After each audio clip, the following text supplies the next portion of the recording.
informativa que formativa, pero realmente es un resumen o un contenido un poco comprimido de lo que es una formación que se está haciendo en el contexto de UNIZAR, promovido por el vicerrectorado de política académica y profesorado, que este año pues, ha querido darle un poco de impulso a lo que es sobre todo la parte de la evaluación continua e informativa. Se hizo unas sesiones en el CIFICE en septiembre, después se ha hecho también en otros centros como en el Centro de Defensa, el Centro Universitario de Defensa, y es una formación también compartida con José Francisco Lucas, que es profesor de la Universidad del País Vasco, y realmente él es el verdadero experto en evaluación y lleva una carrera muy amplia dedicada a la evaluación, todo tipo de evaluación, y últimamente pues, sobre todo a la formativa y continua. Voy a intentar pues eso, de hacer una primera parte de esta exposición, pues un poco que comprima pues, las partes más importantes de esa formación. Y luego, como realmente hoy lo importante también es el compartir las experiencias, lo que todos estamos haciendo y que yo creo que también es más lo que nos puede interesar, conocer lo que hacemos en nuestras aulas, sí que terminaré pues, un poco, al hilo de esta evaluación formativa y continua, contaros un poco cómo lo aplico yo en mi asignatura.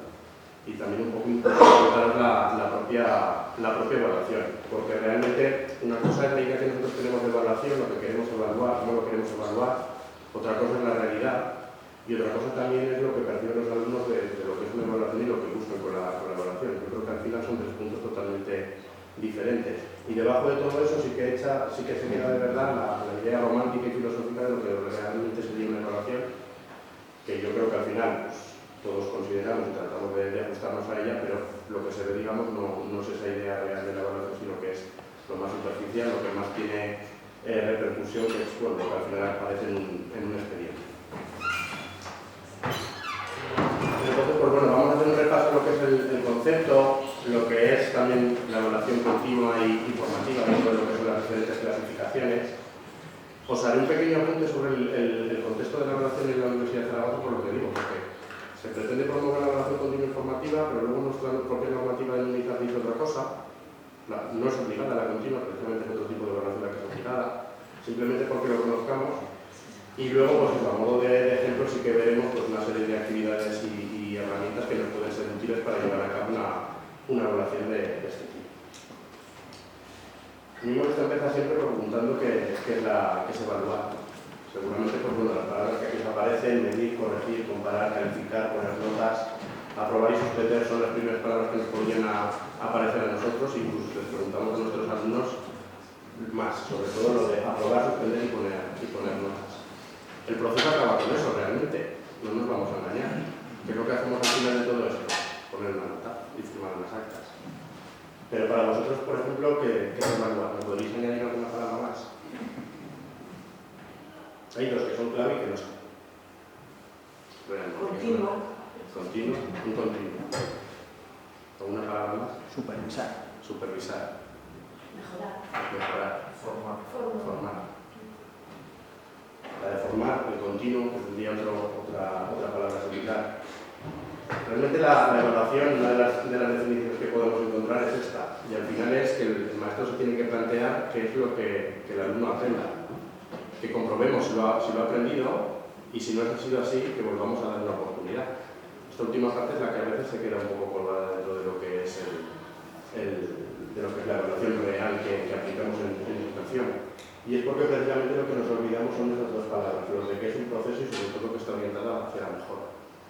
No tiene como objetivo la calificación o la nota, aunque sí que es cierto que la propia sociedad y muchas de las actividades laborales, en concreto, pues aquí en el contexto en el que estamos, en el magisterio, la nota sí que importa. La nota te da puntos después en la oposición. La nota que sacas en la oposición es la que te da o no te da una plaza, o te da una posición o no te la da. Pero que sí que es cierto que el mundo de la evaluación pues, se encuentra un poco en un contexto bastante controvertido, donde sí que hay pues, tensiones sobre lo que debería ser, es lo que hablamos, una idea muy romántica, muy filosófica de que evaluar sirve para aprender, evaluar sirve para mejorar, pero la urgencia realmente es el expediente y es la calificación, porque la competición es la que nos marca el acceso a ciertos puestos de trabajo. Yo me acuerdo que cuando hicimos la formación, sobre todo en el centro de los militares, esto era lo que menos comprendían ellos, porque claro, ellos decían, no, me parece perfecto lo que me estás contando, dice, pero aquí hay una realidad. El que aprueba es funcionario. Y según la nota que sacas, te vas a un destino o te vas a otro. Te puedes quedar en Zaragoza o te puedes marchar a Melilla. Con lo cual, dice, al final de todo, está muy bien la idea, pero el rendimiento importa y la nota la buscamos. Entonces, eso es cierto. Pero bueno, dentro de lo que es el contexto de la evaluación, y sobre todo continua e informativa, que sepamos que la raíz de todo eso es esto, el buscar un proceso y que esté orientado sobre todo hacia la mejora.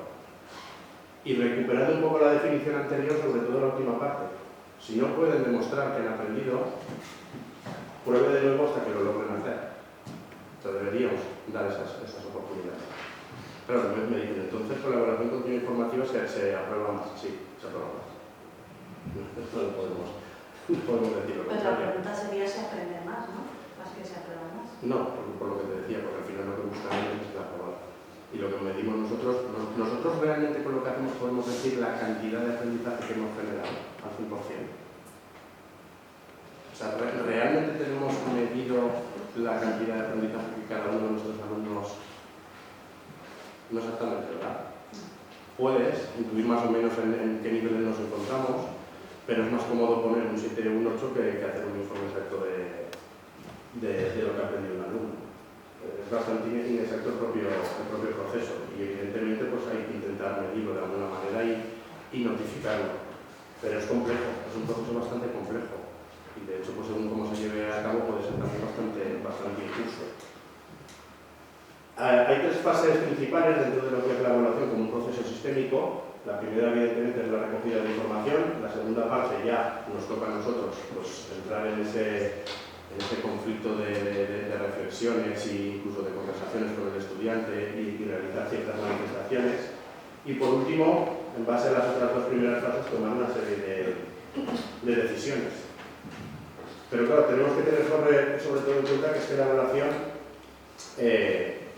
debe ajustarse a unas herramientas, a unos métodos que precisamente nos permitan llevar de manera objetiva y sistemática estas tres fases. ¿Por qué? Porque tiene que convertirse la evaluación no solo en un proceso motivacional extrínseco que podría ir muy de la mano de lo que es esa nota final, esa calificación, sino que debemos de conseguir que ese alumno se involucre en su propio proceso de evaluación para que de verdad sea un proceso continuo y totalmente intrínseco. Si no conseguimos eso, no estamos planteando realmente un proceso continuo y realmente de mejora. Lo que planteamos simplemente es un proceso que tiene una serie de formaciones con un objetivo final que es la aprobación. Pero estamos dejando de lado esa parte que comentábamos antes, que es la aprendizaje. Buscamos el rendimiento, buscamos la finalidad y nos olvidamos de todo lo que va apareciendo en el proceso. Además es una responsabilidad por parte del docente, porque supuestamente en una evaluación formativa y continua, lo primero que nos ofrece a nosotros como docentes es detectar las debilidades, detectar los fallos. Ahí sí que entra en juego también el compromiso del docente y su capacidad de poder un poco reconducir la situación, ser crítico con su propia práctica, ser crítico con lo que está llevando a cabo y ser capaz de mejorar. Para que ellos mejoren, evidentemente, los primeros que tenemos que hacerlo somos nosotros. Y es un poco también la idea de esta evaluación continua y formativa. ¿Dónde nos situamos? Hay diferentes formas de clasificar, ya sabes que podemos clasificar las evaluaciones pues, según su funcionalidad, según el agente que evalúa, según el momento en el que evaluamos. Y bueno, pues ahí sí que es verdad que podemos ver pues, evaluaciones continuas, procesuales, iniciales, finales, podemos ver una sumativa o una formativa, podemos ver que también existe una autoevaluación, una coevaluación, una teleevaluación. Realmente a nosotros lo que nos interesa es la evaluación formativa y necesariamente entonces tiene que ser continua. Si va a haber una formación, si va a haber un proceso, tiene que haber también una continuidad. Ahí, claro, y es la pregunta también que lanzo. Yo me lo he preguntado muchas veces. Cuando yo diseño mi evaluación, yo lo que quiero es que sea formativa y continua. A veces dudo si realmente es formativa y continua y no estoy haciendo una sumativa. Porque la línea es muy delgada. Y además, porque pienso realmente que tampoco tiene por qué estar mal el aplicar una evaluación sumativa. O sea, yo creo que todo proceso de evaluación y todo tipo de evaluación, si está bien diseñado y se ha llevado bien a cabo y responde a una serie de objetivos que nos hemos planteado al principio, puede valer. Eso quiere decir que tampoco entremos en la obsesión de que la evaluación sí o sí tenga que ser continua y formativa. puede haber momentos, puede haber características de nuestras asignaturas que en algún momento dado también nos demanden la necesidad de que exista una sumativa. Y la sumativa también es positiva porque también nos da una información que quizás no nos describe un proceso completo, pero sí que nos va dando una descripción bastante exacta de los momentos diferentes en los que nos encontramos a lo largo de un trimestre o de un año académico. También nos permite ver la perspectiva no desde un punto de vista holístico, que es el objetivo de la formativa continua, sino desde un punto de vista más concreto, tema a tema, bloque a bloque. De tal manera que cuando queremos también medir el aprendizaje, no solo la calificación final, la formativa también tiene eso bueno. También sabemos bloque a bloque y punto a punto el nivel en el que nos encontramos. Entonces realmente que sepamos que sí que hay tendencias y nuestra universidad también nos puede recomendar hacia dónde dirigirnos, pero yo creo que también es responsabilidad nuestra no eliminar ya de salida cualquier tipo de evaluación y tenerlas todas en cuenta, porque en un momento dado nos pueden dar informaciones muy relevantes de ayudar a que nuestra evaluación sea mejor. Todo eso que lo tenemos también en cuenta. Pero bueno, vamos a tomar hoy la referencia de formativa continua y evidentemente si tomamos como referente también el agente, dentro de la formativa continua podemos utilizar todos los tipos de evaluaciones. Pequeñas diferencias, lo que os estaba explicando, realmente la sumativa lo que hace es certifica, acredita, se basa en un proceso de aprendizaje que ya ha terminado. Es decir, es un poco como todo lo pasado.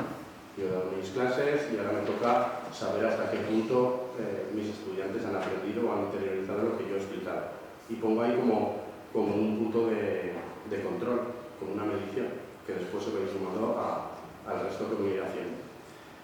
No me obliga tampoco a que el siguiente paso esté sustentado sobre el primero. Puede ser totalmente diferenciado. Lo que la evaluación sumativa me permite evaluar aspectos totalmente diferentes, que evidentemente sí que sabemos que dentro de lo que es el contexto de nuestras asignaturas algo de relación van a tener. Nuestras asignaturas están conectadas. No empezamos por un tema que no tiene absolutamente nada que ver con el siguiente y el siguiente, pero incluso si así fuese, nos permiten que hagamos una evaluación totalmente diferenciada y establezcamos puntos de control sobre lo que es todo nuestro proceso académico, del cuatrimestre o del curso. La evaluación formativa tiene otro objetivo diferente, ya que es formar, es acompañar, es ofrecer mejoras, es ofrecer sobre todo oportunidades. Entonces, ¿qué es lo que hace? No se fija solo en el método o en el producto, sino que se fija en todo lo que va alrededor de un proceso entero. Es una relación que mide el proceso, que mide los productos, pero que mide también todo lo que se va generando. Aquí realmente sí que estaríamos hablando de contenidos, hablaríamos también de actitudes, hablaríamos también de procedimientos, hablaríamos de una evaluación mucho más general, más holística. Es un poco la diferencia que tendríamos entre una y la otra, que yo creo que realmente es pues la idea de una y de la otra, pero insisto, a mí me parece que son muy aprovechables ambas. Por eso digo que a mí mismo me cuesta decir que mi evaluación sea al 100% formativa y continua, porque tengo que reconocer que en momentos dados hago pruebas de carácter sumativo que necesito también para comprobar cosas muy específicas. Porque si eso no lo compruebo, sé que el siguiente paso va a fallar, va a hacer aguas. Entonces hay cosas que a lo largo del curso van apareciendo y sabemos que tenemos que certificar que realmente se han aprendido, porque si no todo lo demás no va a servir. Entonces yo creo que también un poco la idea es que comprendamos pues eso, que la evaluación igual que las metodologías son herramientas al servicio de los docentes y que cuantas más manejemos y más familiarizados estemos con ellos, más oportunidades vamos a tener. Y las oportunidades lo que nos hacen también es bastante afinar nuestra evaluación. Enfoques sobre todo para preguntarnos para qué evaluar y qué evaluar. Cuando hacemos una evaluación continua y basada en el proceso, no solo evaluamos el aprendizaje, sino evaluamos para aprender y evaluamos como aprendizaje. La propia evaluación es de aprendizaje. Cuando eso no lo planteamos así, pues claro, las opciones del por qué y para qué evaluar son muy diversas. Incluye los contenidos, que sería el primer nivel, desde luego, evaluación del aprendizaje, contenidos. ¿Qué contenidos clave maneja nuestro alumno? Evaluación para el aprendizaje. Esto es lo que a nosotros nos permite detectar sobre todo las debilidades y los errores en el proceso de aprendizaje y en el proceso de evaluación. y evaluación como aprendizaje, que es lo que nos permite realmente guiar, crear un poco lo que son los cimientos y los siguientes escalones sobre los que el estudiante se apoya para seguir aprendiendo.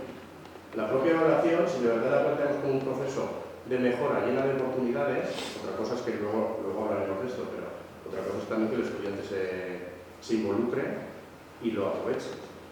Pero si de verdad es un proceso de mejora donde hay oportunidades, cualquier alumno tendría la posibilidad de mejorar en cada una de las actividades que hacemos.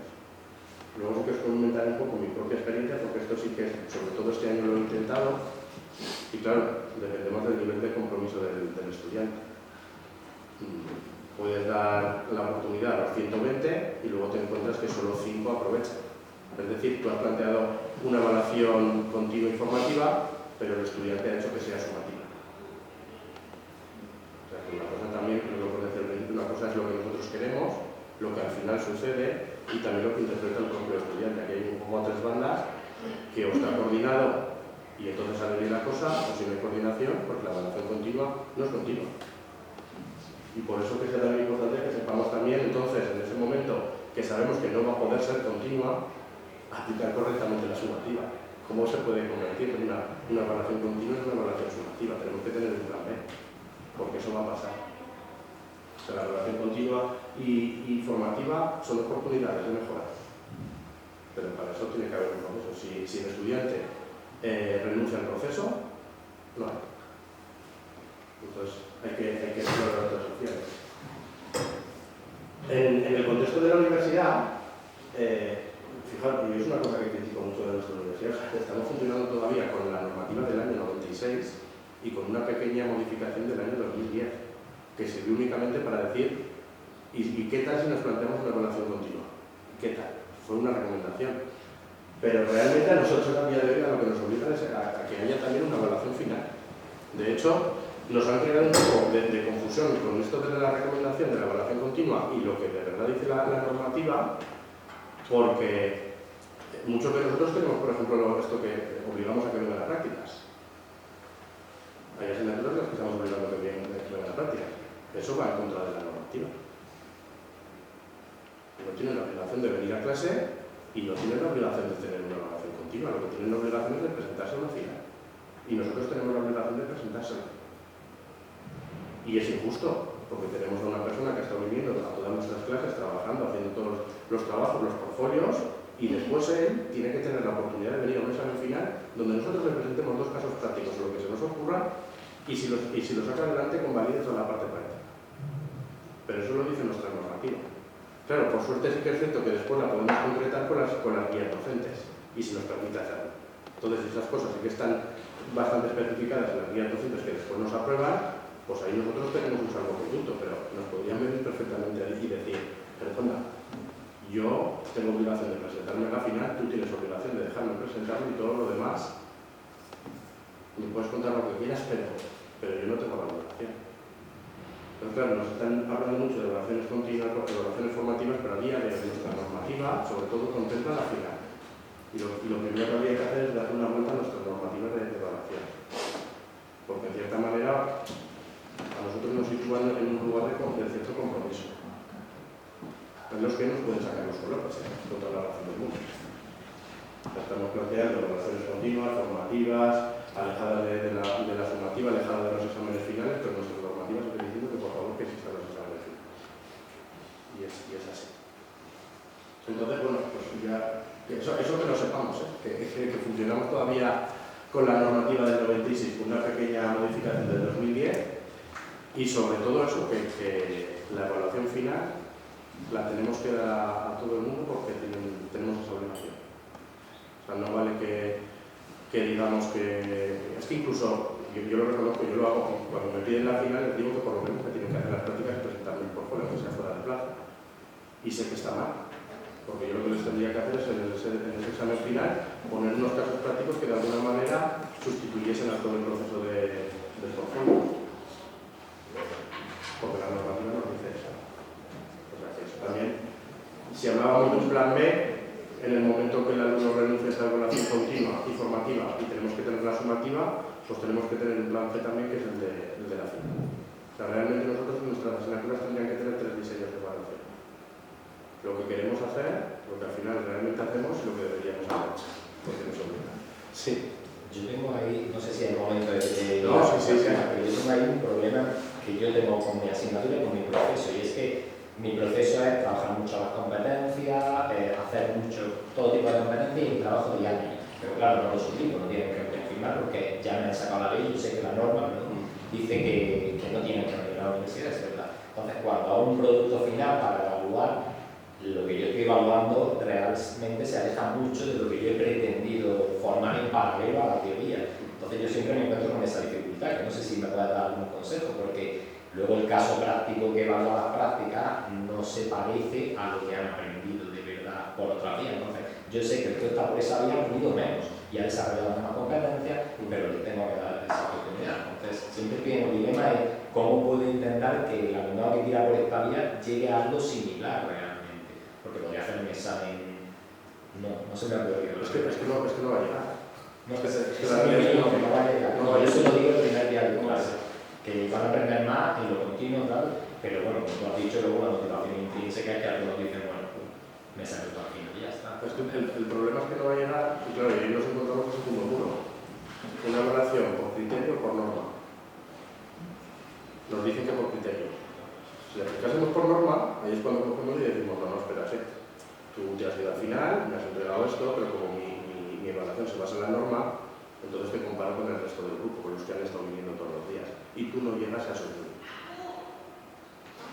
Pero claro, los tipos de evaluación nos hablan de que no es recomendable hacer una evaluación basada en la norma.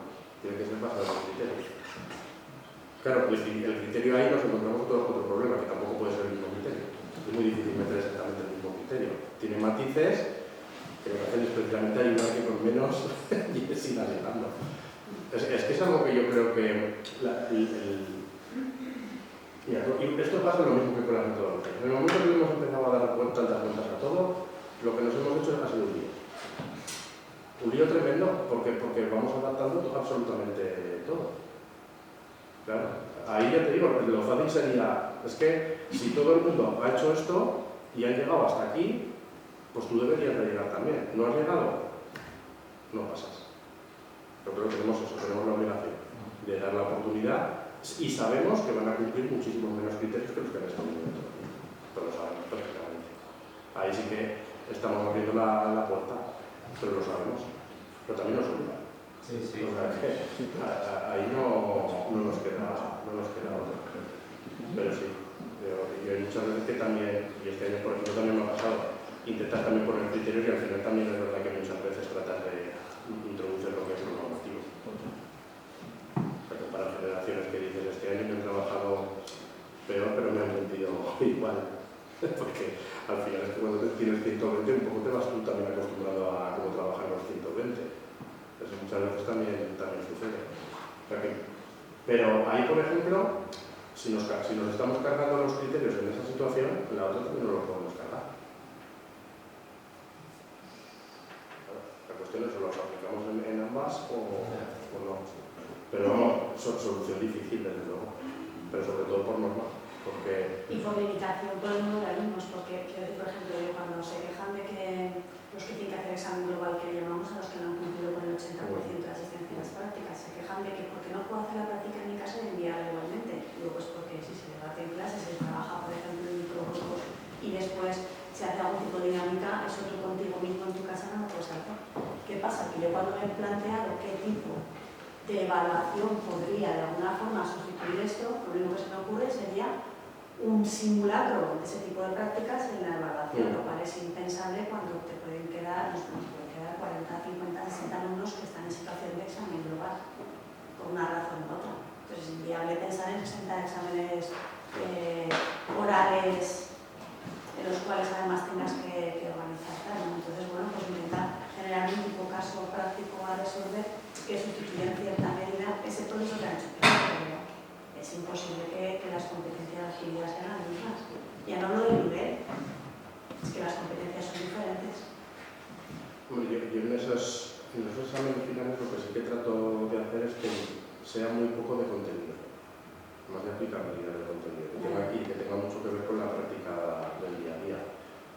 ahí supuestamente el que va a estar viniendo o es muy brillante y trabaja muy bien en su casa, normalmente se suele caer con todo el equipo. Eso es un poco la trampa, la sabemos tratar de los profesores, pero sí que es verdad que aún el que trabaja bien en casa, sí que te queda un poco la sensación de decir, bueno, ¿y por qué han tenido que estar viviendo toda esta gente todos los días conmigo aquí a trabajar 4 horas y tú no es el tiempo que lo habrás dedicado en casa, pero te has saltado toda la torera y estás aprobado? Bueno, pues eso lo tenemos, pero bueno, eso es norma. La universidad siempre ha sido así y ahora vienen más. Yo me acuerdo cuando estudiaba lo de que no era obligatorio a clase, los que no fuese obligatorio, que casi era obligatorio no ir, estábamos en las cafeterías, pero la universidad ha tenido siempre esa parte. A ver, porque en nuestro caso, por ejemplo, nosotros hacemos experiencias de laboratorio. Entonces, pues lo que yo por lo menos digo a los estudiantes cuando iniciamos es, bueno, cuando tenéis la oportunidad de venir al laboratorio vas a entender más en profundidad un proceso u otro. Y entonces, como es una evaluación continua, pues esto te puntúa. El que va a la evaluación global se juega toda a una, mientras que el otro pues ha ido secuenciando, ha ido ganando poco a poco, ¿no? Entonces, pues eso, que nunca es igual, porque el que va global pues se ha perdido los laboratorios que... No, y tío, igual no va a ser, pero es lo que hablábamos. Cuando tú ofreces eso, van a tener alumnos que se están siendo evaluados por una evaluación continua informativa, otros por una sumativa y otros por una final. Y eso lo tenemos en nuestras clases. A día de hoy. Tenemos 3 tipos de evaluación con alumnos enfrentados a esos 3 tipos. ¿Es justo? Justo no lo sé, pero legal sí. ¿Por qué aplicar este tipo de evaluaciones? Normalmente, cuando nosotros planteamos una evaluación y la vamos a conocer, lo que también estamos haciendo es indicar al alumno el esfuerzo que tiene que emplear. Si tú dices el qué, el cómo y el cuándo, el alumno ahí empieza a medir ya. ¿Qué es lo que tengo que hacer? ¿Cómo lo tengo que hacer? ¿Cuánto me tengo que implicar? Eso lo sabemos. Esta asignatura es fácil, esta es difícil, esta medio, esta lo hacen. Y mucha culpa tiene que ver con el tipo de evaluación, porque es la que indica realmente el esfuerzo que el estudiante va a tener que emplear. Claro, después tradicionalmente la evaluación final es la que hemos tenido, pero es eso, o sea, evaluación como objetivo, como aprobar, sacar una nota. Esa es la evaluación final. No hay proceso, no hay supervisión, no hay nada. Pero ahora nosotros sí que cambiamos un poco ese paradigma y con los otros tipos de evaluación lo que sí que metemos es un proceso en el cual el estudiante sí que puede medirse. De hecho, aquí por ejemplo no lo hacemos, pero hay otras universidades que lo que hacen es que en la parte de evaluación continua práctica, si nos jugamos 5 puntos, ellos ponen 8 en juego. De tal manera que el estudiante tiene la posibilidad de elegir no solo entre 8 prácticas, o sea, no solo entre 5 obligatorias, sino elegir 5 de 8. Y ellos se van regulando. Y van invirtiendo el tiempo y el esfuerzo en lo que ellos ven más factible. ¿No? A veces, para obtener ese 50% de la evaluación, optan por lo más fácil. Pero es también importante la toma de decisiones. Si tú optas por lo más fácil, seguramente tampoco será lo más idóneo para después pasar a la parte del examen.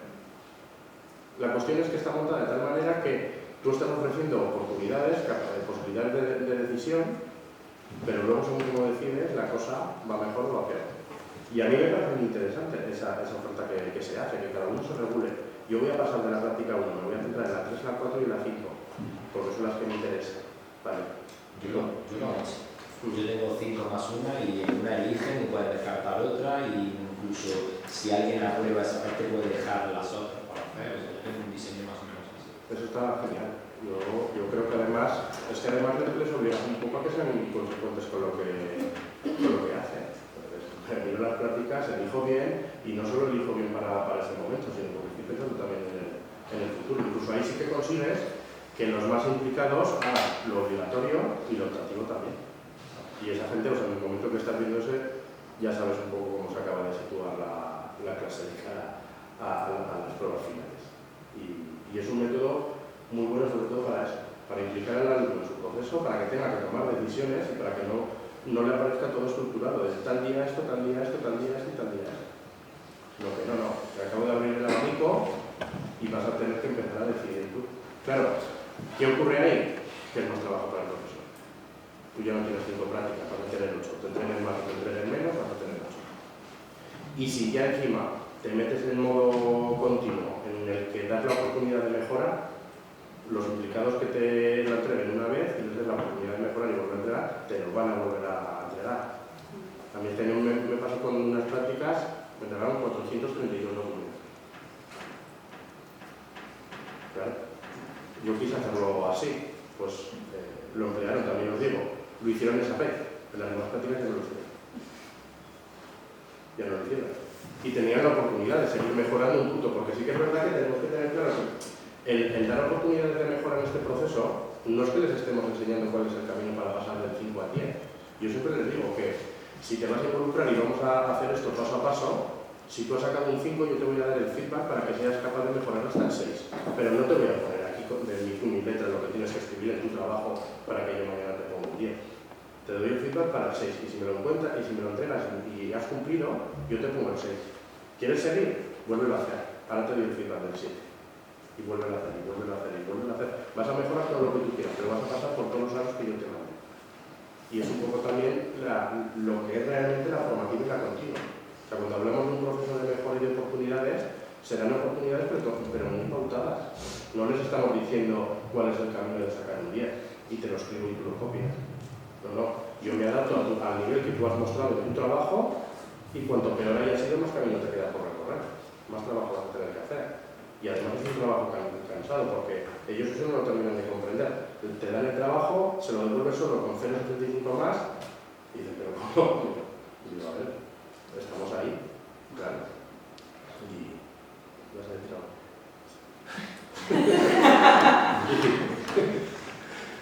Hay una cosa, ¿en qué curso están tus alumnos? Primero. En primero. Y eso se nota mucho. Sí, sí, iba a decir, yo estaba En tercero los alumnos, esto va para nota, esto Sí, sí. discriminan ya. Es decir, les hemos enseñado a tomar decisiones. Determinadas cuestiones no de aprendizaje, sino de superar la asignatura. Bueno, pues no sé. Pero han aprendido, no sé si les hemos enseñado, pero han aprendido a tomar decisiones de forma de, que no me coges esto porque lo tiene que haber presentado y tal, pues me voy. Vale, perfecto. Es decir, no te interesa la clase, te interesa el aprobar. José, en primero también discriminan esto. Sí. También, bueno, pues entonces que ya vienen del sistema. Una cosa es lo que nosotros propongamos, Del sistema. otra cosa es lo que acabamos haciendo también por las decisiones que toman ellos y otra cosa. A mí me preocupan las ciertas decisiones que vamos tomando con el tema del examen global. Nosotros, no sé si acertadamente o no, pero el examen global tiene que ser una consecuencia de verificar que las competencias que tienes asignadas en la guía y el trabajo que has hecho imputado a la asignatura, 90 horas no presenciales, Son equivalentes a la lo has trabajado. Entonces, yo no sé, en las situaciones de prácticas que podemos tener todos, nosotros tenemos muy claro que si se ha puesto en marcha una asignatura universitaria que han pagado una matrícula, hay unos profesores a cargo de esa asignatura, más o menos formados, con nuestras taras de todo tipo, ¿no?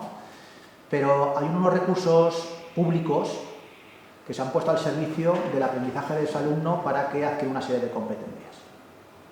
Esto para mí es muy importante, lo de los recursos públicos, porque nosotros tenemos claro que si nosotros hacemos, como luego veremos en lo que os tengo preparado, ¿no?, una actividad con niños, porque tú crees, y eso es una reflexión de guía, y es una reflexión de colectivo de profesores que coordinan esa asignatura, o una mención o tal, en el que eso es importante para adquirir una serie de competencias. Y que tú, por A, por B o por C, no has hecho la evaluación formativa, las tutorías o tal, para enfrentarte a eso, ¿de acuerdo? Pero sí que tienes que presentar un informe en el que yo te voy a evaluar con una serie de consecuencias que has tenido que tomar antes, o sea, decisiones para hacerlo con los niños. Pero ese alumno no lo hace. No va a la sesión con los alumnos, no va a la práctica. Pues a mí me da lo mismo.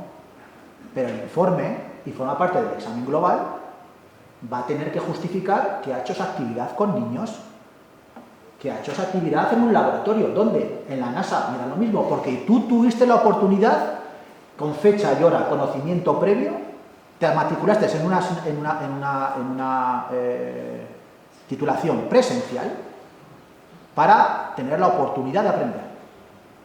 Tú me tendrás que demostrar que has adquirido eso. Y no te voy a abrir el laboratorio a cuando tú quieras. No. Es que hay unas horas, hay un horario. Entonces, lo que se les tiene que pedir a los alumnos, porque si no estamos bajando, yo creo que el nivel de exigencia es que tiene que tener claro que el día del examen global me tienes que justificar. No te voy a montar un tinglado para que tú me sepas hacer un análisis de no sé qué. No.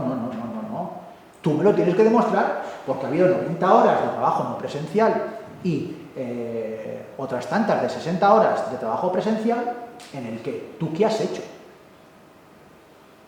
¿Me explico? Sí. Y eso no va en contra de la normativa, ¿eh?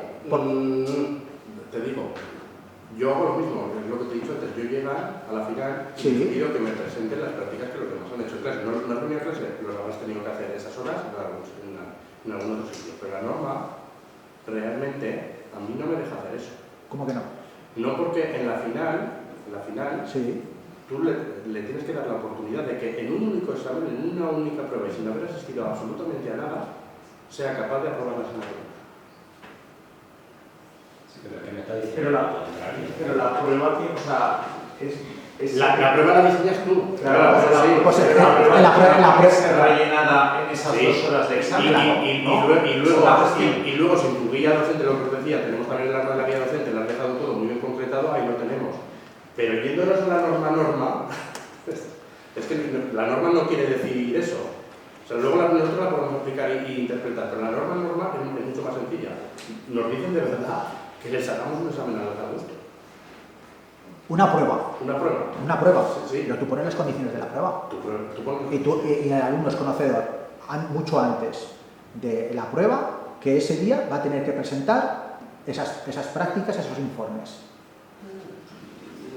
Pero ahí es donde a mí me entra la duda. Pues ahí tendremos que discutir, Sí. porque lo que no puede ser es que unos conocimientos de 150 horas Sí. de trabajo o 90 horas de trabajo no presencial y 60 de trabajo presencial Sí, eso... se pueda justificar en 2 horas. Que me diga a mí quién Ya. puede justificar En eso. eso estamos de acuerdo, pero yo tengo ahí la duda, por lo que te digo, porque para mí mi práctica, por ejemplo, es ilegal, porque yo sí que les hago eso. Con antelación te digo lo que me van a tener que presentar el día del examen. Desde el día 1. Pero leyéndome la norma creo que no soy legal haciéndoles eso. Les tengo que entregar, dentro de esa prueba final, tiene que haber una parte que tienen que hacer en ese tiempo y que convalide, y está mal, pero lo plantean así, que convalide las 90 horas prácticas más las 150 de teoría más todo. Es súper injusto, pero es lo que te digo, el problema es que como venimos de una norma del 96, es que no ha habido, o sea, ha evolucionado todo menos la norma de evaluación. No sé si en otras carreras se podrá verificar el cumplimiento de las competencias de una asignatura en 2 horas, en 3 horas, en 4 horas. Pues, a ver, y de hecho esto realmente no se aplica así. Tú te vas a ingeniería, que con las prácticas de laboratorio, y esto es muy fácil. Si tú vienes al laboratorio a probar las prácticas y si no, no me das ningún examen final porque yo no te hago el laboratorio. El laboratorio era el martes, el miércoles y el jueves. Si no has venido, has suspendido. O sea, que de manera general sí que es cierto que después todos aplicamos otras cosas, pero que si cogemos la norma nos obligaría a facilitarles mucho más el trabajo. Sí, Nos obliga, ¿eh? La memoria de verificación dice exactamente que examen de X Examen, sí, sí. delimita la memoria de verificación de mi asignatura. Sí, sí. La parte práctica de la asignatura, además de las experiencias de laboratorio, por ejemplo, hay una elaboración de un proyecto de educación para la salud, en el que para entregarlo al final hay que, por supuesto, exponerlo y haber realizado una serie de tutorías. Entonces, esas tutorías, tienes que hacerlas obligatoriamente para poder llegar aquí y presentarlo al final. Pero lo tenéis en la guía. Exactamente. Claro, Todo eso pero está es que no lo digo. A nosotros es que realmente el único arma que nos queda es el especificar esto punto por punto en la guía. Porque si nos vamos a la generalidad nos dice lo que nos dice. Y entonces ahí nos quedamos vendidos. O sea, las guías docentes, yo por ejemplo, en mi asignatura, cada año vamos a peor porque la dejan más abierta. Y eso nos deja más vendidos. O sea, la de este año la modificación ya ha sido, en temas de evaluación, por ejemplo, ¿qué tipo de prueba? La que quieras. Usted aplica una prueba de evaluación. Ya está. Claro, si a mí luego me toca irme al final con esa guía docente y encima esta norma detrás, me acaban de hacer el lío.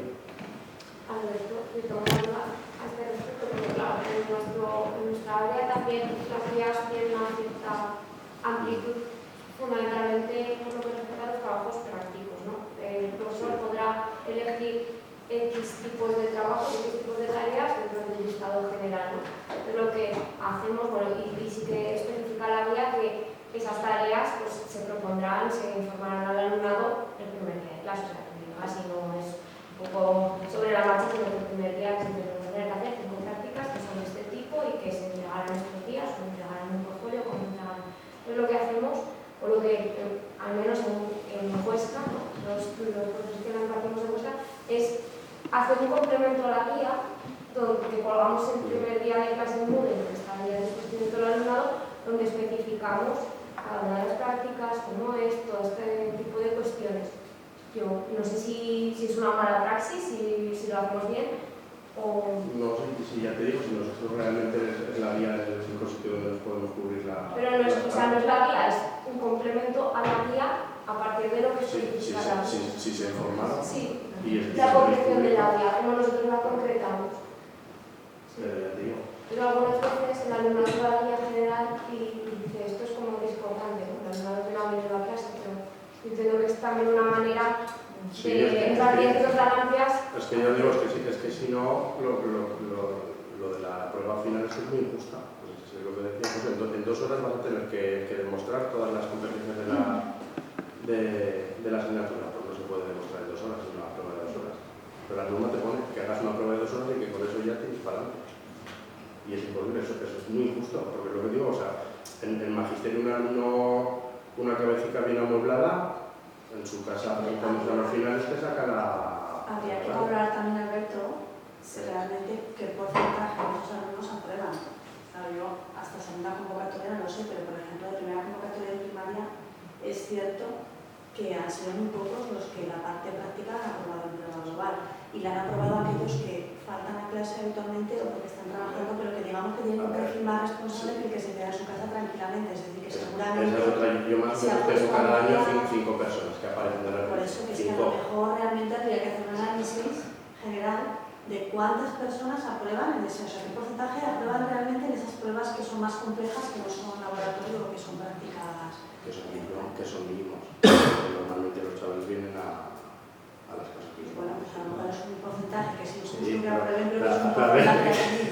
que parece que se crea que hay mucha política, que yo lo único que he hecho ha sido nombrar la normativa del 96. Yo os he dicho lo que pone la normativa nuestra, luego ya lo que hacemos aquí. Yo no puedo hacer a esta segunda convocatoria y ver el conjunto del curso y hacer mi valoración de cara a pensar el año que viene si me merece la pena o no, digamos, modificar ese sistema, ¿no? Pero realmente en lo que ha sido en primaria han sido muy poquitos los que han aprobado. A mí más o menos tengo 5 de esos que suelen aparecer, que normalmente son repetidos, que a lo mejor están en tercero y todavía no están en la asignatura de primero.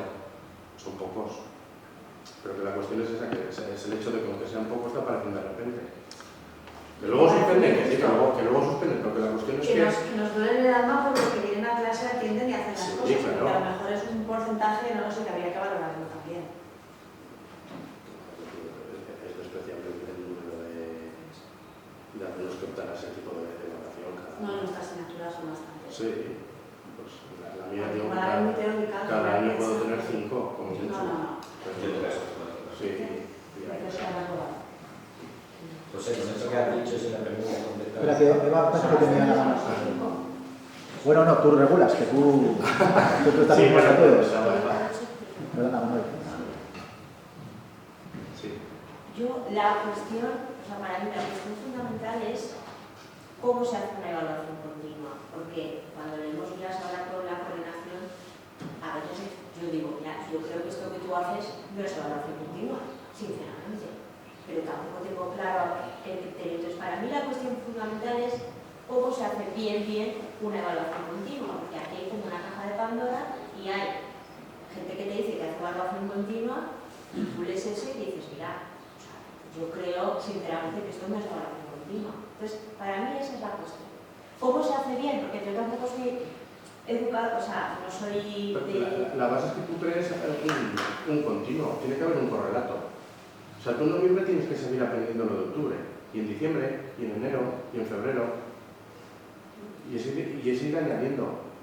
La cuestión es que ya partimos de cómo estemos tratando nuestras asignaturas. O sea, si el bloque 1 no tiene absolutamente nada que ver con el 2 y absolutamente nada que ver con el 3, a ver cómo tú metes oportunidades de mejora de aprendizaje del bloque 1 dentro del bloque 2 y después dentro del bloque 3.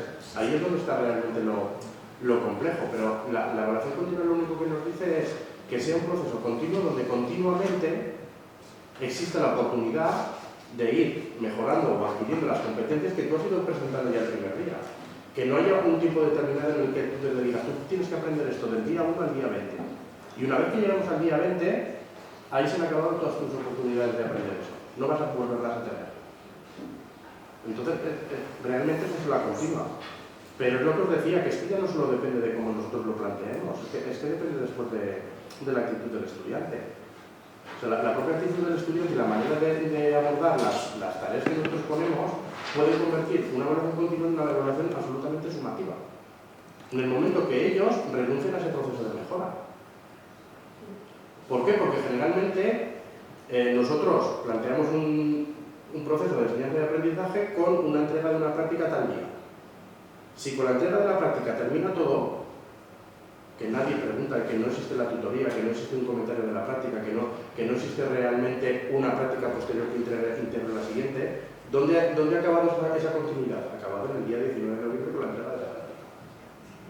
Y entonces ahí lo que hemos hecho ha sido un punto de control sumativo. Y ahora pasa lo siguiente, que no tiene absolutamente nada que ver con lo que... Pero depende del contenido, depende de cómo tengamos estructurado el contenido, depende de las propias tareas y la propia metodología. Esta es otra. Después pretendemos hacer una evaluación continua utilizando una serie de herramientas y métodos de evaluación que no tienen nada que ver con nuestra práctica. Por ejemplo, prácticas grupales. Y luego todas las tareas individuales.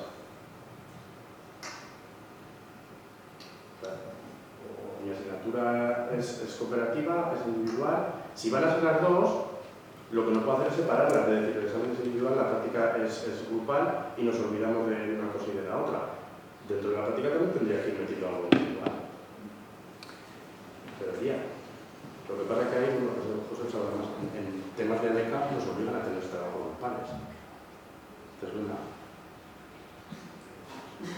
No, es que esto también... trabajos de fin de grado y todo eso. Sí, bueno, tiene que aparecer algo... Te aparece como valoración global, sí. Que luego nosotros a lo mejor vamos a nuestro medio y lo hacemos todo, las prácticas en primero con nosotros en todos los grupos de trabajo, es todo cooperativo. Y eso creo que en las memorias de verificación de ANECA te obligaba como a meter alguna tarea grupal. Pero nosotros lo tenemos todo grupal, pero luego tenemos que examen totalmente individual. Entonces, la vida docente son las que hacen un par de exámenes parciales y ya así no tienen que ir a probar. Pero eso es sumativo. Claro, pero ellos comentan que eso es continuo. No, eso nos pasó en el CUF. A los del CUF les han obligado directamente a que su evaluación sea continua, eso desde la dirección. Y claro, ¿qué es lo primero que hicieron? Pues poner todo por parciales. Claro, que tenemos 3 bloques por 3 exámenes. Pues claro, pero eso es sumativo. Porque era automáticamente doy el primer bloque y me olvido absolutamente, se lo tiramos ya a la basura. ¿Cuándo lo recuperamos? En el examen final, si lo has suspendido para que lo recuperes. Pero no seguía habiendo más enlace. O sea, una praxis continua sería como comentarse el primer trabajo, si has sacado un 5, tienes la opción de repetirlo para el 6, tienes la opción para el 7. Tendría que estar todo abierto, pero ya no solo de la manera tan mecánica de decir, yo te dejo que me presentes la práctica todas las veces que tú quieras, sino que en el siguiente trabajo, de alguna manera, se viese reflejado competencias y contenidos del primero. Para que de verdad pues hay un continuo, un correlato. Si trabajamos cosas totalmente diferentes, es que va a ser muy difícil que hablemos realmente de una evaluación continua. Si haces 3 exámenes, porque hay gente que conozco que lo hace, y en el segundo evaluado del primero y en el tercero de los 2 anteriores, también sería, yo entiendo, que sea continuo. Sí, ahí está sí que se utilizaría un poco la filosofía de la continuidad. Pero Lo que pasa que sin sin renunciar un poco al método sumativo, que yo digo que viene muy bien para un profesor tener unos puntos de control bastante claros. La verdad que nos da mucha información y sabemos un poco cómo está yendo la cosa. Y por eso que tampoco renunciaría a utilizar ciertas partes de según qué evaluación. Claro, porque si no, ¿cómo evalúas esa mejora? Es que esa es la cuestión, ¿cómo? Pues, No hay que evaluar ninguna mejora porque simplemente tú ya has certificado el nivel respecto al lo que conocí. Ya está. Yo he llegado, he dado las clases, hemos dado las prácticas y tú has llegado a un 6. Sí. Ya está. Y a otra asignatura. Pero bueno, que también tenemos esa parte, es que al final nosotros también calificamos y ponemos notas. Es que tampoco nos podemos olvidar que uno de los objetivos más es que por sí que lo es también. Nuestro sistema de evaluación termina con una serie de notas y con unos expedientes académicos que son cuantitativos. No elaboramos informes. Claro, también sería bastante inviable coger ahora todos los alumnos que llevamos y hacer un informe personalizado. Pero no. Competencias, contenido, rendimiento académico, lo hemos ido nombrando todo. Sobre todo ahora preguntarse el para qué utilizarlo. Sí que es cierto que nos permite guiar mucho todo el proceso de enseñanza de manera muy personalizada con cada uno de los estudiantes que se quieren involucrar. El que de verdad quiere formar parte de la evaluación continua es mucho más fácil darle lo que necesita. Y es mucho más fácil saber de verdad lo que necesita y lo que falla y lo que realmente ha aprendido. Entonces, realmente el proceso de evaluación continua informativa sobre todo nos ayuda a personalizar el aprendizaje. Conocemos la evolución de cada uno. No conocemos la evolución de una clase de manera global.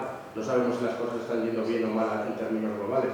O sea, podríamos decir incluso, alumno por alumno, qué margen de mejora está teniendo. O incluso, muchas veces también, yo desde el principio les paso unos cuestionarios de competencias, porque digo, si lo he hecho bien, en alguna medida, pues al final del trimestre algo habrá cambiado esto, aunque sean las preguntas abiertas.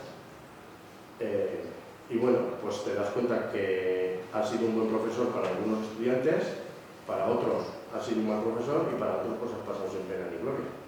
Y eso también es una realidad, o sea, no tampoco es un poco también el feeling que despiertas en ellos con tus prácticas. Y es eso, y cada año podríamos decirlo, pues para tal y para tal he sido un mal profesor porque no he sabido darles nada, otros sin más han venido, han hecho lo que han tenido que hacer, pasan. Y otros sí, otros por la razón que sea, pues han estado muy metidos en mi asignatura. Y ese feeling que se crea también es otra de las partes que forman un poco la estructura esta de la propia evaluación continua informativa. O sea, hay mucha más relación entre lo que son los estudiantes y los profesores. Hay un proceso mucho más activo, realmente incluso debería de ser incluso discutido o por lo menos comentado. Y sí que es cierto que si está bien hecho, es mucho más trabajo para el estudiante y es mucho más trabajo para el profesor. Pero por lo que hablamos, porque son tareas que realmente nunca se cerrarían, siempre tendrían que estar abiertas, con posibilidad de mejora. Entonces es muchísimo más trabajo.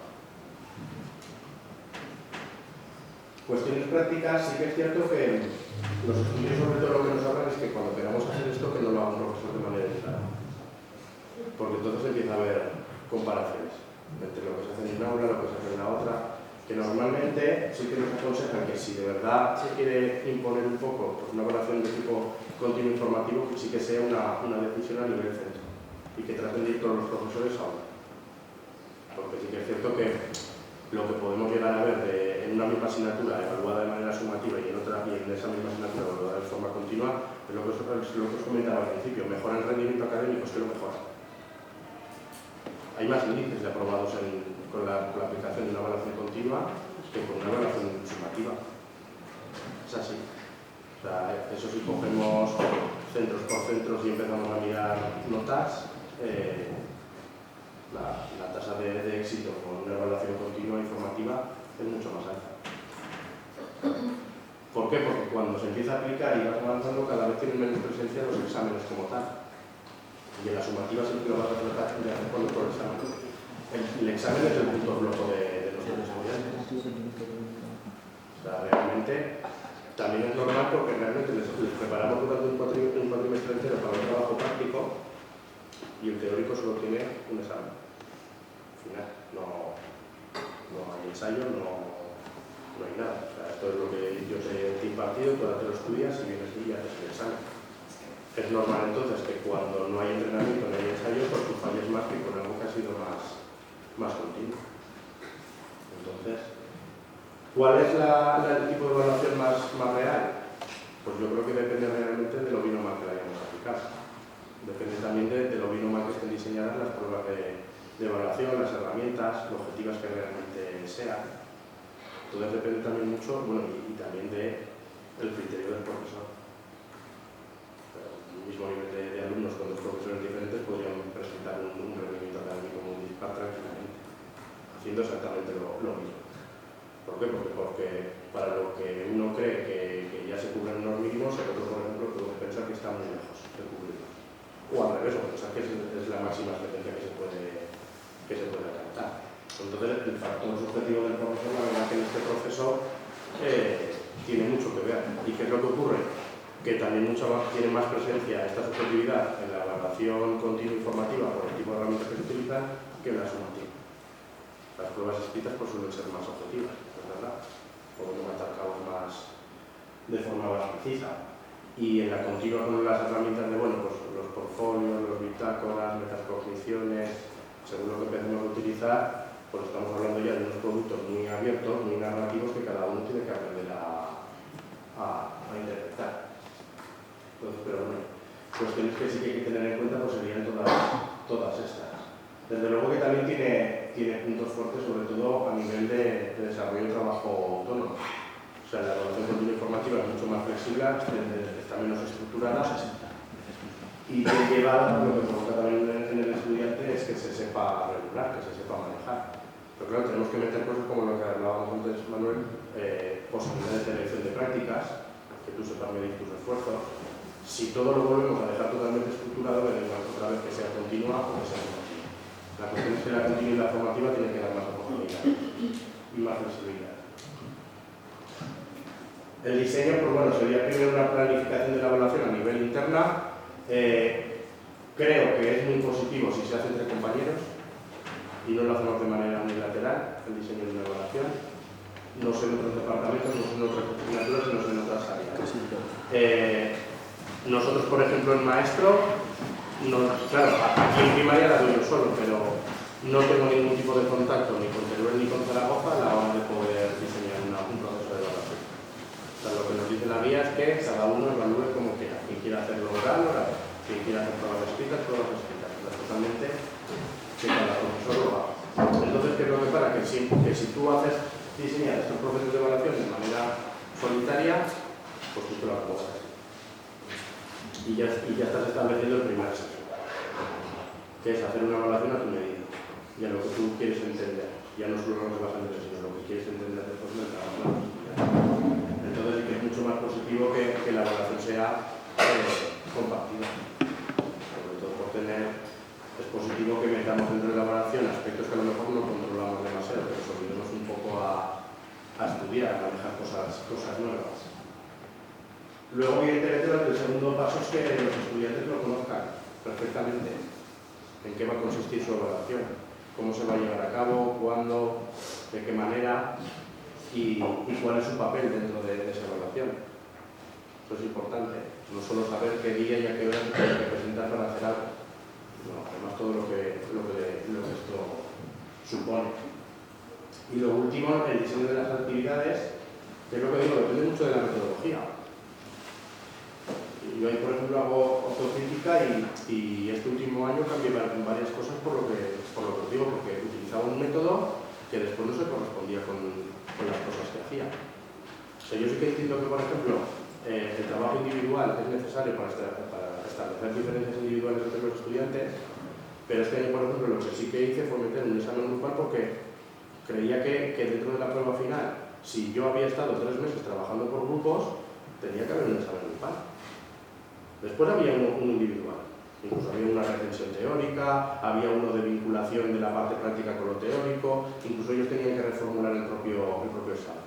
El propio examen es detectar lo que has utilizado de manera práctica, de manera dónde está su relato teórico y desarrollarlo. Y eso incluso lo puedes hacer en casa y con apuntes. Porque sí que es verdad que ahí sí que encontramos diferencias. El que ha estado viniendo a clase, eso lo sabe hacer, el que te aparece de repente buscando esa prueba final no sabes por dónde le pegar ahí. Y era una forma de decir, si yo he utilizado métodos cooperativos, quiero que haya también una parte de la prueba que sea cooperativa, evidentemente también voy a aplicar sentido común y no puedo decir que todos sean iguales, no, cada uno dentro de un mismo grupo ha ejercido un trabajo diferente y evalúo después también una prueba final que también es individual. Pero incluso dentro del trabajo cooperativo, unas fichas de metacognición, incluso unas fichas de valoración del cooperativo, por grupos diarios. Semanalmente también todo eso se vuelve en un bitácora. Pero claro, empiezas a generar mucha información que te permite ser más preciso en la evaluación, incluso sobre todo detectar que en esta parte práctica por grupos, por mucho que haya 5 personas, siempre hay alguien que se está escaqueando, que le están aprobando la parte práctica a sus compañeros. Y si metes una última prueba individual dentro de esa práctica y le das cierto valor, pues consigues un poco que ese alumno que se estaba aprovechando se caiga con todo el equipo. Y ese, por ejemplo, pues bueno, lo veremos ahora en herramientas, pero el diseño de las actividades y que de verdad estén ajustadas al método de trabajo que tú has empleado en clase también es muy importante. Es que si no convertimos la evaluación también en un sinsentido, o sea, no puedo evaluar lo que yo no he enseñado. Eso también tenemos que ser conscientes de eso. Tipo de actividades, bueno, aquí hay un número, no sé si algunos utilizaréis alguna más, enunciados de respuesta múltiple, preguntas de respuesta breve, preguntas de desarrollo, entrevistas, trabajos con textos, resolución de problemas, debates, supuestos prácticos, informes, búsqueda de información, preguntas orales y escritas, las pruebas reducidas de One Minute Paper. No sé si alguno utilizáis cosas más. ¿Qué es el One Minute Paper? ¿Lo mismo que el Elevator Pitch o algo así? Son preguntas muy breves que puedes lanzar al final de cada sesión y puede ser tan sencillo como decir qué es lo que has aprendido y cuál ha sido tu dificultad, o puede ser también en formato conceptual de decir cuál es la definición clave del día de hoy. Pero eso lo utilizas para evaluar también dentro de la evaluación. Sí. Vale. Sí. Yo eso lo utilizo para dar como una retroalimentación final del propio alumnado, pero como lo evaluado. Y es como una conclusión de la sesión. Sí, vale, sí. A veces lo registro, a veces lo utilizo siempre únicamente para decir, bueno, estamos 20, me habéis respondido 2 y ya sé cómo ha ido una cosa. Sí. Una pregunta, no está aquí, estaba un poco más antes, pero que no se escape. Has dicho antes que a la hora de dar feedback a los trabajos, debería seguir paso por paso, escalón por escalón. Nosotros tenemos en todas las asignaturas pues, unos proyectos que nos entregan el alumnado, que revisamos y que en una tutoría obligatoria dentro de ese proceso les damos el feedback.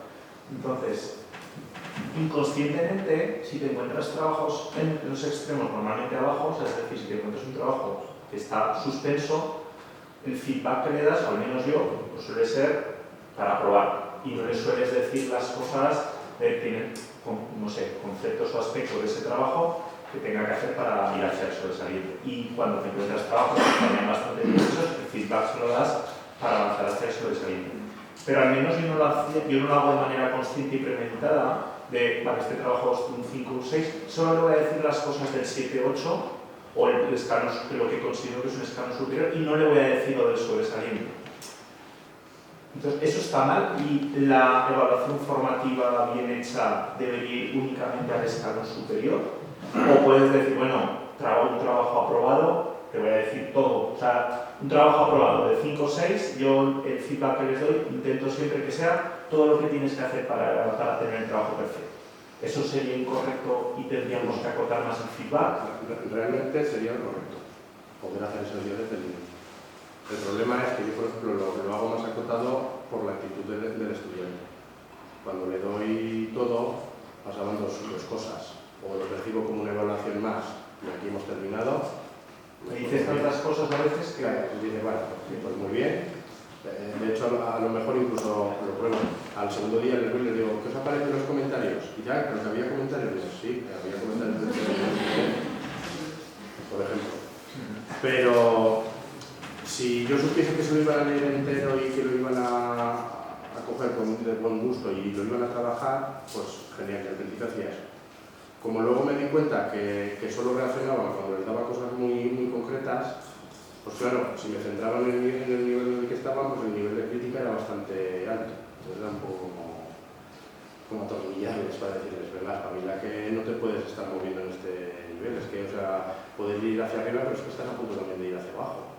Entonces, fue un poco también por el tema de la actitud del estudiante. O sea, lo lógico sería que tú les dieses un buen feedback total y global, ellos lo agarrasen por banda, lo reflexionasen y fuesen capaces de desarrollar después un muy buen trabajo. Pero sí que estamos viendo que no siempre es así. Claro, y luego se pone la balanza de a determinados grupos cuántos feedbacks les vas a tener que dar para avanzar, y el coste, ¿no?, que decías, el coste para el profesor. La cuestión también es que cuando creas procesos así de largos, tú ya sabes que ahí estás metido también otro elemento de evaluación, que es la autoeliminación. O sea, eso cansa, eso agota. Entonces tienes que tener mucho empuje. Entonces de repente vienen 50, en el segundo feedback ya solo quedan 10 y al tercero queda 1. De hecho, normalmente el del tercero no suele ser el 1 porque es el que con el primer feedback que estaba llegando de arriba. Los que te vienen es lo que están buscando, pues pasar del 4 al 5, intentar pasar del 6 al 7 porque parece que les duele estar por debajo de un 7, pero luego se autoeliminan. Sí. O sea, empiezan a medir un poco y dicen, no estoy dispuesto a trabajar tanto para llegar. Bueno, pues no estás dispuesto, pero por lo menos yo sí que te estoy dejando claro cuál es tu nivel y dónde te estás moviendo. A partir de ahí ya las cosas claras. Pero también tienes el doble sentido. Estas acciones de la evaluación, que es un poco la de marcar también dónde estamos. Luego que no haya sorpresas. O sea, te estamos marcando más o menos que te estás moviendo los 5, te lo he marcado una vez, te lo he marcado 2 veces, te lo he marcado 3 veces, te lo he marcado 4 veces, no has reaccionado ninguna de las 4 y de repente en la última prueba pasas a un 4 y te acabas de caer. Y vienes diciéndome que cómo ha podido pasar. No me lo puedes decir. Pero he estado diciendo 4 veces anteriores. Claro. Entonces es un poco también, para mí también es un poco mostrarles la realidad al estudiante. Digo, totalmente alejado de decir si mi objetivo es suspenderlos o aprobarlos, simplemente decirle, por lo menos que sepan dónde estás, independientemente de si apruebas o no suspender. No nos vamos a creer ni más ni menos, vamos a saber dónde estamos. Y es un poco el objetivo. Pero como estas pruebas, luego realmente, bueno, a partir de ahí también, yo utilizo mucho los mapas conceptuales, pero los hago temáticos. El mapa conceptual a mí me parece una herramienta genial para que el estudiante aprenda realmente al menos el esquema de una asignatura. Lo que pasa es que vienen tan entrenados de manejar enunciados en negrita y cuadraditos con flechita que ya no tiene ningún sentido. Entonces yo se los hago hacer en paneles de 10 metros con un mantel y tiene que haber un tema totalmente que es un distractor, que no tenga nada que ver con la temática. Por ejemplo, pues las últimas fueron islas. Tienen que crear un archipiélago entero y ese archipiélago tiene que ser capaz de explicar el bloque entero del contenido. Una vez que lo han hecho, lo tienen que explicar, lo tienen que grabar en vídeo, tienen que hacer muchas posibilidades. Pero la cuestión es que lo trabajen de manera profunda. Se tiran 3 semanas haciendo eso. O sea, no es un esquema de 5 minutos. Y normalmente lo suelo hacer con el primer tema, porque siempre pongo el primer tema como el tema más teórico, para que al menos digamos que un poco, claro, es el primer curso. Es la manera de introducirnos un poco a estructurar el trabajo, a adquirir ciertas habilidades y aprender un poco, pues no vamos a empezar por lo más divertido, pero vamos a empezar por lo más durillo, que es la parte más teórica. Y son herramientas o métodos más vinculadas a lo que es el desarrollo artificial de técnicas de estudio o técnicas o habilidades de aprendizaje que a métodos de enseñanza. Pero es otra de las cosas, por ejemplo, que suelo meter en la evaluación continua. Porque además también en un panel que están compartiendo todos los grupos de trabajo también puede haber de hecho hay mucha conversación entre grupos y mucha retroalimentación. Sí que discuten entre por qué uno lo plantea de una manera, otro lo plantea de otra. Además, que claro, en una temática que es totalmente diferente a lo que trabajamos, cada uno maneja las ideas de forma muy diferente. Y es pues un poco formas bastante creativas de plantear el trabajo. Y eso siempre se queda como como punto de trabajo para todo lo que viene detrás. O sea, todas las prácticas que va a haber forman parte de esos esquemas que nos hacen un resumen teórico del contenido. Entonces, el primer paso es hago una visión global del contenido y luego, parte a parte, que la tengo ahí, la voy a ir poniendo en práctica. O sea, si dividimos un poco el bloque en 4 cuadrantes, por decirlo de alguna manera, cada práctica que viene estará unida a uno de esos cuadrantes. Incluso a veces también las propias herramientas que estamos utilizando al principio del curso las retomamos al final para utilizarlas como estudio. El panel este que os digo de 10 metros, normalmente lo que hacemos después es cuadricularlo y montas una especie de RIS, un poco de error. Lo que hacen es defender un poco sus islas con preguntas sobre el contenido y respuestas del contenido. O sea, hemos utilizado una herramienta que hicimos el primer día del curso, la retomamos al final y lo que la hacemos es utilizarla para estudiar. Y ya está. Y además de estudiar, de una manera muy tradicional, con pregunta-respuesta. Sin más. Pero bueno, son formas también que cuando hablamos de métodos y de herramientas que formen parte correctamente de lo que es la evaluación continua, se trata un poco de eso, del primer día he hecho esto, pero sé que me va a volver a servir. Sé que me sirve en un momento dado para apoyarme sobre la práctica 3, o la voy a utilizar para preparar el examen cuando haya terminado todo el temario, pero que todo vuelva. En algún momento lo que hacemos a lo largo del cuatrimestre tiene que volver a aparecer en el aula. Herramientas globales, el portfolio, dossier de aprendizaje o cuaderno de aprendizaje, como lo queramos llamar, tiene matices, hay algunos que son más globales, otros más específicos. Luego, bitácoras, valoraciones técnicas de autoevaluación. A mí, como punto diferenciado entre una persona y otra, la valoración técnica de autoevaluación me da mejor resultado que cualquier tipo de examen teórico. Y escoger un examen totalmente grupal y práctico y decirle, y ahora tú en tu casa te puedes llevar el examen y te lo llevas a casa, tienes todos los apuntes, pero vas a detectar punto por punto de todas las aplicaciones prácticas que has hecho en el examen, qué vinculación tienen con la teoría, me vas a hacer un desarrollo e incluso tienes otra oportunidad. Los errores que habéis cometido en el examen grupal los puedes detectar, identificarlos en este desarrollo teórico y en base a la teoría decirme cuál sería la corrección. Si tú eso lo haces, yo el punto que te he descontado en el examen te lo vuelvo a sumar. Esto realmente tiene que ser la muestra de que un estudiante sí que ha estado viniendo a clase, ha estado muy implicado, ha hecho todas las prácticas, ha estado atento a tus explicaciones y ha mirado absolutamente todo el contenido y si de verdad maneja eso, sabe hacer esto. Y si falla en algo, se cae con todo el equipo, incluso marchándose a hacerlo en casa, con apuntes y con todo. Esto realmente tiene 2 días. Normalmente suelo ponerles el examen final un viernes, porque hacemos un examen adelantado, y tienen el sábado y el domingo para entregarlos con un lunes. Y lo hacen en casa con apuntes y con todo. Pero vuelvo otra vez lo mismo, es un trabajo que se sostiene sobre un trabajo previo, que ha sido un examen grupal. Y el examen grupal se sostiene sobre las prácticas grupales. O sea, tiene que tener todo un correlato. ¿Qué es lo que pasa? Si tú las prácticas las has aprovechado, tienes feedback, has seguido trabajando, el examen grupal es un paseo. Si no, te podría poner el grupal, el individual, podría ser el examen, podría ser la entrevista, podría ser todo. La cuestión es que tú ya has decidido lo que iba a pasar en esta asignatura contigo en el momento que decidiste no formar parte de la evaluación continua. Porque luego se viene una serie de pruebas que, como metodológicamente y el nivel de herramienta tiene que tener todo un correlato, esas metodologías y esas herramientas y estas pruebas están unidas a lo que se ha ido planteando. Si no has estado, no las puedes entender. Y entonces estás fuera del juego.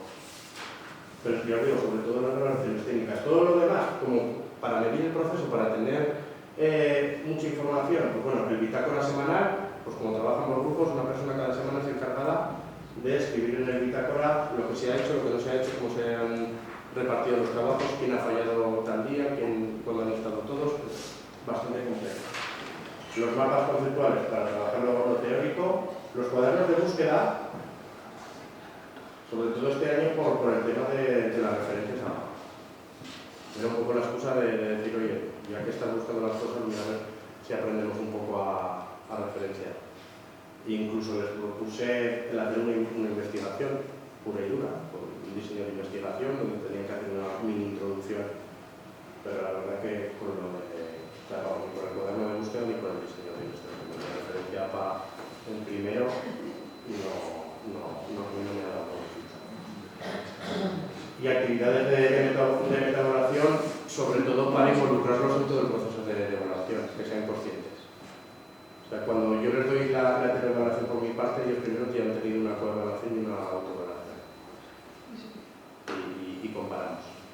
Porque después de cada práctica ellos tienen esta actividad de metaevaluación y tienen también una práctica de evaluación del cooperativo. Esto luego lo tienen también en el examen grupal, incluso también luego en el examen final, que no cuenta para nota, pero sí que les obliga a hacerlo, pero por eso, porque creo que es una herramienta para que antes de entregar una prueba, por lo menos tú hagas una revisión en base a algunos aspectos que te estoy poniendo y si detectas algún error, lo modifiques a tiempo. Porque incluso también lo que hablamos, como esto es un proceso muy largo y por eliminación, pues ya llegar al final del curso con estas cosas, pues algunos ya también van muy con la lengua fuera, incluso viéndolo, son capaces de entregar la cosa mal. Y se lo están poniendo, que saben que está mal, pero ya no les queda fuerza para seguir mejorando. Entonces sí que es también un tipo de evaluación que elimina. Es eliminatorio. O sea, cansa. Y en ese sentido, pues bueno, también te va creando, pues bueno, te va reduciendo el tiempo. Y bueno, tendría a ver si un poco lo que os he ido presentando. Alberto, sí, hay algunos compañeros, Javier y yo, que somos muy viejos ya, estuvimos metidos en una red nacional de evaluación formativa. Incluso nos atrevimos a publicar algún artículo sobre rendimiento académico, pero también había una dimensión que nos preocupaba mucho, que eran las horas que nos costaban los docentes. Y nos quitamos de esa red, ¿verdad? Porque nos quitamos de esa red por diferentes razones, ¿no? Pero había una muy importante que era el equilibrio profesional. Entonces nos hemos dado cuenta que las generaciones nuevas de nuestro contexto preguntan cuántas horas esto lleva supervisar determinadas dinámicas a los estudiantes. Porque excede las 6 horas de tutoría, porque tienes que atender a los alumnos en tutoría. Y tienes que haberte leído antes el trabajo, ¿de acuerdo? Nosotros en la asignatura de tercero la podemos meter en unas T6, ¿no? Que lo metemos ahí en forma encubierta más o menos. Pero en las demás asignaturas, con la apretada de tuercas de las T1, T2, T2A, B, C, D, F, G y todo esto que hemos tenido estos últimos 2 años sobre todo, ya puede venir una ley de universidad que diga que hay que hacer evaluación formativa, porque estoy convencido que como esto no esté regulado y reconocido por parte de la universidad para que realmente se haga esa supervisión, y no es lo mismo una asignatura con 120 alumnos en primero, sí, que nosotros tener el lujo de 40 alumnos en la mención, ¿no? No se le ha atrevido, la han recomendado. Sí, claro, porque ponerle horas a eso, nosotros en el artículo ese que ahora revisándolo, que está citado unas cuantas veces, pero es que es casi el doble de la asignatura. Sí. Yo te dice, yo digo voy a probar y luego sí que es verdad que se van eliminando y eso no se vuelve a dar. Pero en la primera práctica fueron 432 trabajos, son 120 alumnos, 432, o sea, eso lo entregaron 4 veces. Bueno, que en eso también nos vimos nosotros, y es que es una cuestión de la creencia que mejoran y la creencia de tu equilibrio profesional. Pero que yo creo que eso no puede quedarse al albedrío de la motivación del profesorado. No, si se queda, habrá gente que lo haga y habrá gente que no lo haga. O lo regulas bien en qué condiciones se tiene que hacer, o tú no lo puedes aplicar por lo que digo. O sea, yo menos mal que la primera prueba, o sea, tenía un 432 en Lugoya, ¿no? Pero yo no hubiese podido estar de septiembre a diciembre 5 prácticas, 432 trabajos en cada una de las prácticas, por mucha buena voluntad que hubiese tenido, ¿eh? Y sí que es verdad que a nivel de evaluación y de aprendizaje con los alumnos es positivo. O sea, el que se lo quería tomar en serio sí que ves que de verdad sí que sirve. Porque lo que dice, el equilibrio profesional, si lo tengo que llevar a rajatabla, como le cojan el gustillo, de aquí no sales. O luego también es verdad que por experiencia empiezas a meter una serie de herramientas que empiezan a ser cortes. Lo que digo, la de la autoevaluación teórica, eso es mano de santo. O sea, tú se lo pones ya y se me acaban las tonterías. O sea, lo puse al final. Si el año que viene lo pongo en noviembre, hasta ahí. Ese trabajo te puedo asegurar que se van a quedar más con el 5 millones de escrito que no con el repetirlo 4 veces, pero es igual, aún así, lo que dices, la filosofía de la evaluación continua informativa o está regulada o no tiene fin. Pero es que precisamente es ese, que es que no tiene fin, no acaba nunca. Entonces, no acaba nunca, tú tampoco terminas nunca. Si te comes las horas de clase, si te comes las horas de prácticas y además sobrepasas las horas de tutoría, pues que realmente no te quedarían horas de tutoría. No podrías tenerlas. Si te dices el horario, estarías todo el rato corrigiendo, evaluando, feedback. Es que en este ecosistema que tenemos mueres. Claro. Que un profesor que quiera hacer esto bien, que quiera invertir el doble de horas que tiene en su POF para atender el resto, es que mueres. Sí. O sea, no tienes vida, te quedas en una mitad de camino, en fin. Entonces, evidentemente hay que seguir animando a la gente a hacer cosas, pero buscando ese equilibrio, ¿no? Que permita... Pero lo que te digo, luego al final, con esto a día de hoy tal y como está, pues lo decía, tú lo planteas como continuo, pero casi siempre se queda en sumativo. Porque a lo mejor las reflexiones se hacían más continuo. Quiero decir, que al final es intentar ir todos hacia más continuo dentro de las posibilidades que nos dan las asignaturas y de lo que estamos hablando, ¿no? De ser racionales en cuanto a... Yo la diferencia, por ejemplo, otra de las consecuencias para poder adecuar eso. Yo llevo aquí 4 años, pero el primer año hacía 8 prácticas. El último he hecho 3. Porque si es un continuo, es que también el curso dura lo que dura, el trimestre dura lo que dura, ya no da para más. Por eso lo decía también que es un poco también que va de la mano también con el tema metodológico. Esto ha sido como, y vamos a seguir sumando cosas. Vamos a evaluar de 7 formas diferentes, vamos a trabajar de 8 formas diferentes y las vamos sumando. Pero pues todo al final no va a caber. Alberto, comentar un detalle que nos pasó con el nuevo calendario académico, cuando estuvimos en Zaragoza y nos explicaron la primera propuesta de la vicerrectora. Había puesto, además de los exámenes, digamos, finales, que todos tenemos fecha y hora, habían puesto 3 o 4 días para la evaluación continua. Pues claro, empezaron a levantar la mano y los diferentes decanos, los diferentes facultades, no, quites todo. De más tiempo a docencia en el primer cuatrimestre. Si continúas la metes dentro de la... Si no, pero continúas la vas a ir haciendo... voy al hecho de que la mayoría de carreras quites todo y sumen unas semanas de docencia o lo que sea, pero pues que es lógico, es lógico, ¿no? Alberto, luego seguramente podemos estar más en un modelo podemos estar sumativo y formativo. Sí, eso sí. Que muchas asignaturas para lo de formativo lo podemos ver más o menos. Claro, es el formativo, pero a la vez lo de continuo es lo más complicado después de la manera. Luego, Alberto. Una cosa, no sé si es pregunta o bueno, pues por lo menos contar la vivencia.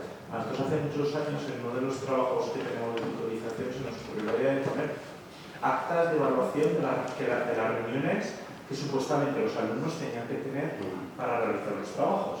A modo de, no sé si me atrevo a decir eso en una bitácora, podría ser más una actividad de metaevaluación de en qué momento estamos, cuáles son las cosas que no sabemos hacer y cuáles nos comprometemos a hacer para la siguiente reunión. Nos repartimos el trabajo, acordamos tal. Y al final las actas se fueron convirtiendo en... Hemos hecho el punto 1, vamos a hacer el punto 4, pero era difícil, no, o sea, en las verbalizaciones de los alumnos, en lo que escribían en la narrativa no había nada sobre el contenido de... Estábamos teniendo dificultades a la hora de comprender la distribución de los criterios, no decían, hemos hecho este punto, hemos acabado este punto. Y luego, el volumen de las actas, pues de 30 grupos que hacían supuestamente unas 5 o 6 reuniones, pues 30 por 6, estábamos en ese... Entonces, revisar eso, claro, se acababa convirtiendo en un documento puramente administrativo que perdía ese carácter que en principio pensábamos que podía tener de reflexión sobre el contenido. No sé si hay un mayor feedback desde el principio en las actas diciendo oye, que esto no vale. No lo sé, lo comento porque... A mí el bitácora lo que me pasaba es que si el bitácora puntuaba estaba bien hecho y si no puntuaba se desinflama, claro, ya está. Eso es lo que le iba a preguntar a José, que ha mencionado lo de tercero, primero, como que valora mucho lo que puntúa. Yo te quería preguntar, ¿qué hacéis? Porque yo en primero lo que hago es que tienen actividades que no puntúan. O sea, tienen las que puntúan y las que no. Las que no ya tengo a mi 25%, 35% alumnos que van a sacar 10, que son buenos y que el primer día que se quedan ya saben que son los buenos alumnos, por desgracia. Y después a todos los demás se van. Literalmente se van y se van alumnos. Entonces, ¿algún consejo para que entiendan que lo que no se evalúa también? No sé, nosotros hemos estudiado esto, todo se evalúa. Todo se evalúa. Todo.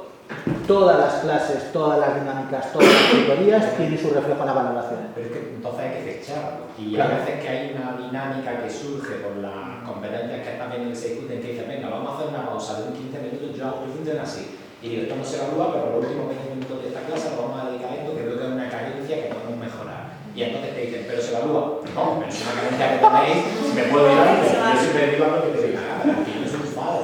Entonces, yo intento que vean que se puede trabajar por lo mismo. Nosotros el primer día le decimos, mira, esto está así, tenéis 5 asignaturas por delante, hay un plan de 8 profesores que nos vamos a contar.